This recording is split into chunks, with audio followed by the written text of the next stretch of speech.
Dear JEE students and parents, welcome back to my channel. మరి JEE registration అయితే start అయ్యింది.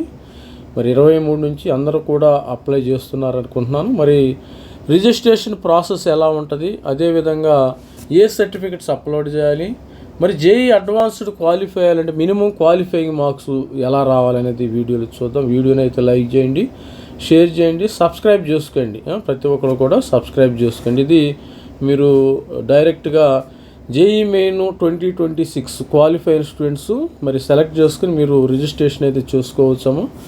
ఇది direct registration అయితే ఇది మనకు అనవసరం. ఇది ఓన్లీ జేఈ మెయిన్ స్టూడెంట్స్కి ఇక్కడ ఉంటుంది, ఇక్కడ రిజిస్ట్రేషన్ చేసుకోవాలి. మరి జేఈ మెయిన్ క్వాలిఫై అయిన క్యాండిడేట్స్ స్టూడెంట్స్ మరి ఫీజు ఈ విధంగా మరి 1600 అమ్మాయిలు, ఎస్సీ ఎస్టీ 1600, అదర్స్ స్టూడెంట్స్ 3200 అయితే పే చేయాల్సి ఉంది.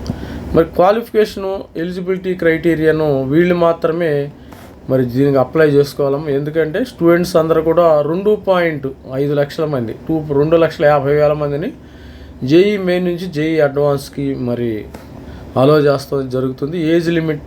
దీనికి ఏజ్ లిమిట్ స్టూడెంట్కి తర్వాత వీళ్ళు ఇప్పుడు పుట్టిండాలి October on or after October 1, 2001 అయితే పుట్టిన. నెంబర్ ఆఫ్ అటెంప్ట్స్ మీకు తెలుసో లేదో, జేఈ అడ్వాన్స్డ్ ఓన్లీ 2 సార్లు మాత్రమే రాయాలి. లాస్ట్ ఇయర్ స్టూడెంట్స్ 2025లో రాశారు ఎగ్జామినేషన్. మరి కొంతమంది లాంగ్ టర్మ్ తీసుకుని ఇప్పుడు 2026 వాళ్ళు మాత్రం అలా ఎలిజిబుల్. 2025 వాళ్ళు 2026 వాళ్ళు మాత్రమే ఎలిజిబిలిటీ ఉంటుంది. ఇక్కడ ఇంటర్మీడియట్ బేసిక్ ఎగ్జామినేషను ఉండాలి. ఇక్కడ 75% మరి ఐఐటీలో సీట్ రావాలంటే 75%, 65% ఎస్సీ ఎస్టీ వాళ్ళకి మరి ఇక్కడ ఎలిజిబిలిటీ క్రైటీరియా. మరి ఇక్కడ మీకు ఏమేమి సర్టిఫికెట్స్ కావాలి, candidate to be uploaded me 10th class certificates. దాదాపు ఏంటంటే 10th క్లాస్ సర్టిఫికెటే మెయిన్ అమ్మ, ఆధార్ కూడా మెయిన్ కాదు. ఎందుకంటే ఆధార్లో డేట్ ఆఫ్ బర్త్ కరెక్ట్ ఉండొచ్చు, రైట్ ఉండొచ్చు, రాంగ్ ఉండొచ్చు, చెప్పలేము. 10th క్లాస్ సర్టిఫికెట్ సరిపోతుంది. పీడిఎఫ్ ఫైలు మీ సైజు. మరి intermediate certificate optional candidates applied for intermediate certificate పెట్టాలి. లాస్ట్ 2026 వాళ్ళు అయితే వాళ్ళు తర్వాత సబ్మిట్ చేయొచ్చు. Category certificate SC ST OBC NCL latest certificate అయితే అప్లోడ్ చేయాల్సి ఉంది. మరి ఫిజికల్ పర్సన్ విత్ డిజబిలిటీ వీళ్ళు కూడా సర్టిఫికెట్స్ మరి సబ్మిట్ చేయాల్సి ఉంది. స్క్రైబ్ రిక్వెస్ట్ ఇవన్నీ కూడా ఉన్నాయి. డిఎస్ రిక్వెస్ట్, ఓసిఐ అంటే మన ఫారెన్ స్టూడెంట్స్ ఉన్నవాళ్ళు వీళ్ళు for those who qualify OCI వీళ్ళు సబ్మిట్ చేయాల్సి ఉంది. మీరు రిజిస్ట్రేషన్ చేసుకోవాలంటే ఇక్కడ రిజిస్ట్రేషన్ ప్రాసెస్ ఉంది కదా, ఇది జేఈ మెయిన్ అప్లికేషన్ నెంబర్ ఇవ్వాలమ్మ. దీనికి సపరేట్గా మీరు JEE main application number suppose 23415 అని పెద్ద నెంబర్ ఉంటుంది కదా, ఇది నెంబర్ ఇచ్చేసి మీరు రిజిస్ట్రేషన్ కూడా చాలా సింపుల్ రిజిస్ట్రేషను. పాస్వర్డ్ కూడా జేఈ మెయిన్దే ఇవ్వాలి, స్టూడెంట్స్ మెయిన్దే ఇవ్వాలి. JEE main application number pin ఇస్తే మీరు లాగిన్ అయిపోతారు. ఇది రిజిస్ట్రేషన్ కూడా చాలా సింపుల్గా ఉంది. రిజిస్ట్రేషన్ ప్రక్రియ చాలా సింపుల్గా ఉంటుంది.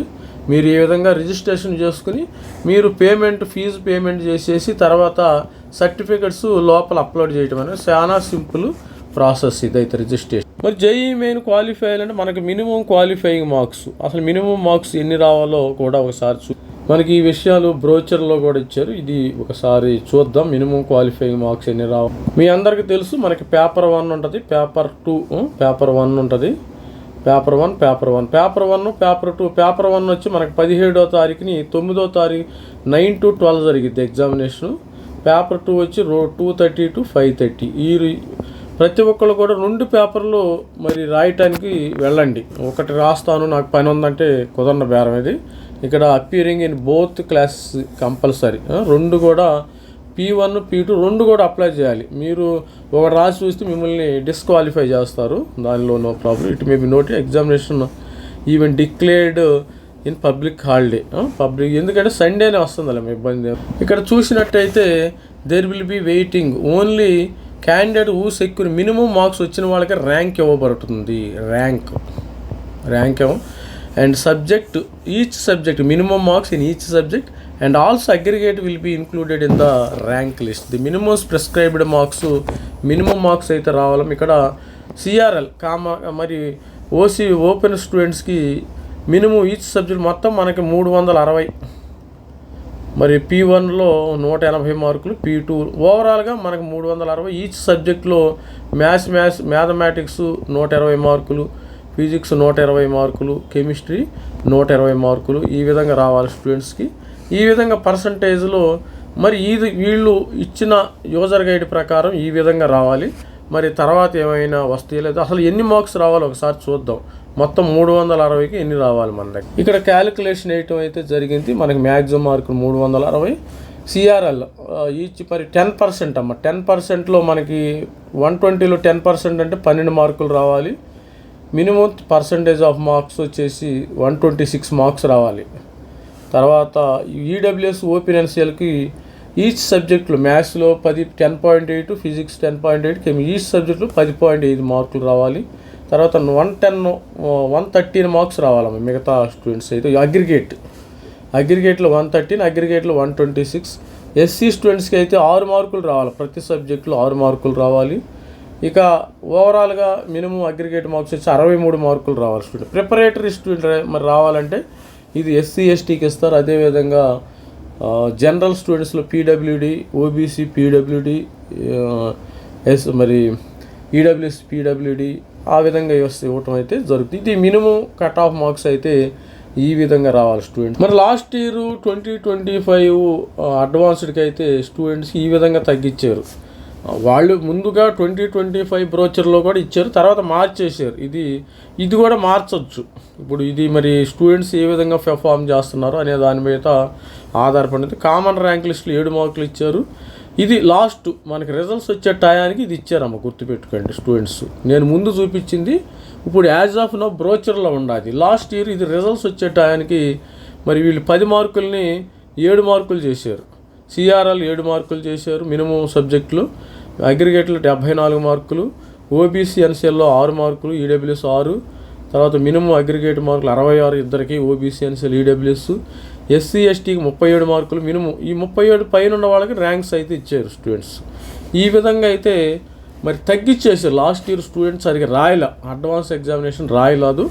దానివల్ల ఏంటంటే వాళ్ళు ఐఐటీలో సీట్లు ఉంచుకోలేరు కదా, ఎవరో వాళ్ళు ఇచ్చేయాలి కదా. అందుకని వాళ్ళే మరి వీళ్ళు ఐఐటి వాళ్ళే తగ్గించుకుంటారు, కట్ ఆఫ్ వాళ్ళే దిగొచ్చారు.